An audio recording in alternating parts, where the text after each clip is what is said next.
this is what you will be blowing out of. You're going to take it and place it here. Now you're going to want to make sure that this piece right here, this is your tuning cork. You want to make sure that this is completely pressed in where it can go. You don't want this to come out, otherwise it can make your flute sound more flat. You want to make sure that this opening here is lined up with the first key here on your flute, so you can just point it down and just look and make sure that it lines up well. Then you're going to take the foot piece and you're going to want to make sure that this bar right here is lined up on the outer edges of these notes here. You don't want it to be pressed in with it connecting to this or in the middle of the notes, as it will restrict your pinky movement while playing. So to hold the flute properly, your thumb is going to rest here and your fingers will line up here on these keys here. You'll have your 3 fingers here on these keys and your pinky will rest here.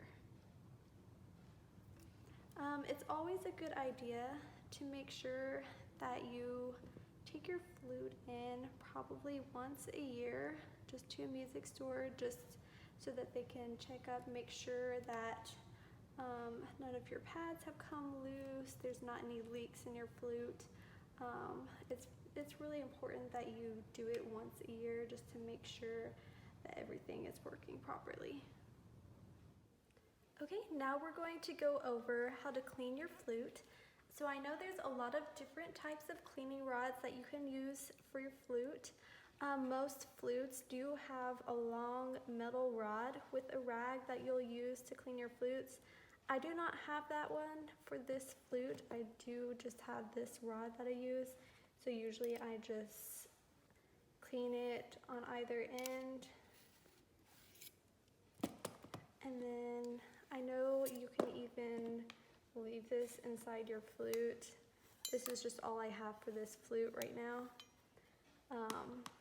And you can either just set it there when you close it up, or you can actually place it inside the flute.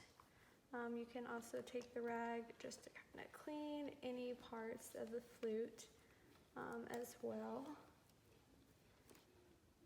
before placing it back.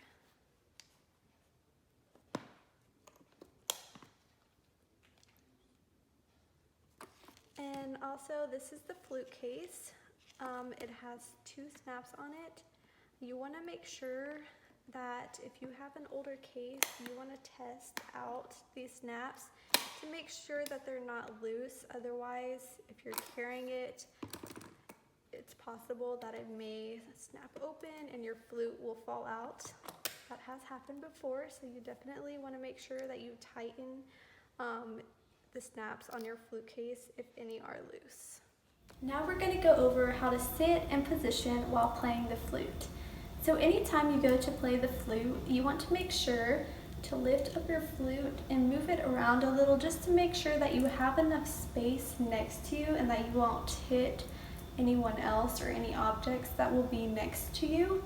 Another good tip is to make sure that you sit to the right of a music stand, so that you can keep your eyes to the left. Whenever you're sitting to the left of a music stand, it's really hard to play with your shoulder in this position. So when you go to play, you want to make sure that your back is straight to allow you to breathe easier. And whenever you bring the flute up to your mouth, you want to make sure it's slanted slightly. You don't want to hold it up this way, and you definitely don't want to have your neck turned to the side either. You just want it fairly slanted when you go to play.